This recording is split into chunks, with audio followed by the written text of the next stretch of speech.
अब आपको बताएं, मई में जून जैसी गर्मी। सिंध, पंजाब, बलूचिस्तान और खैबर पख्तूनख्वा के बेशतर शहरों में सूरज आग बरसाने लगा। आज ज्यादा से ज्यादा दर्जा हरारत 41 डिग्री सेंटीग्रेड रिकॉर्ड किया गया। शदीद गर्मी के बायस सड़कें और मार्केटें सुनसान रही।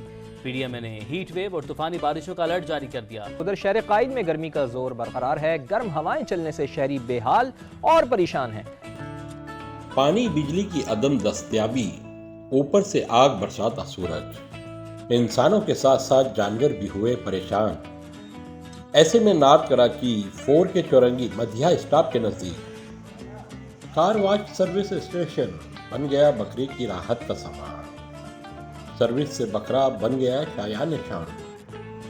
गर्मी की शिद्दत की वजह से कारोबार जिंदगी मुअत्तल, शाराएं सुनसान, कारोबार वीरान।